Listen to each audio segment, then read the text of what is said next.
Bonjour, aujourd'hui nous allons continuer sur ma lancée avec la présentation d'objets communs, on va dire, qui peuvent donner quelque chose d'assez sympathique et d'original avec un peu d'imagination et un petit peu de peinture.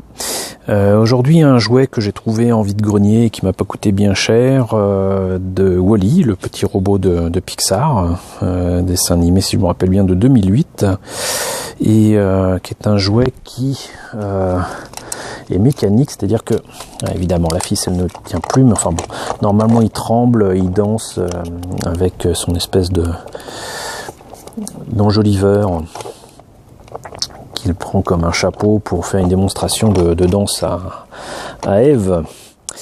Mais donc voilà, c'est un jouet assez sympa qui m'a pas coûté grand chose et que j'ai modifié parce que bien évidemment le devine, comme tout jouet, il était peint propre. Or Wall-E est un vieux robot qui essaye de nettoyer la planète Terre depuis des centaines d'années. Et il n'était pas question de le laisser tel quel, donc je l'ai un peu sali, j'ai rendu un aspect rouillé, abîmé, pas propre. J'ai fait en sorte aussi d'essayer de faire en sorte que les pièces métalliques ou acier ou en fer se distinguent du reste. Ça se voit pas nécessairement là à l'écran, mais les couleurs sont différentes entre cette pièce-ci et bien évidemment la main qui la tient.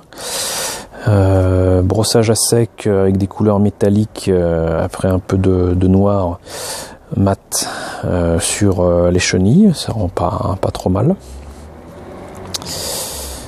Hein, voilà.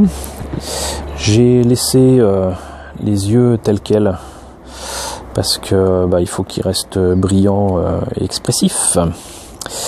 Et sinon la peinture métallique que j'ai mis sur ces pièces-là ont été légèrement oxydées. Il y a un petit aspect un petit peu rouillé, on va dire, qui rend pas trop mal. Je n'ai pas modifié le jouet pour autant, puisque par exemple là je n'ai pas couvert les écrous ou les vis, mais ça rend vraiment très bien et je suis assez satisfait du résultat.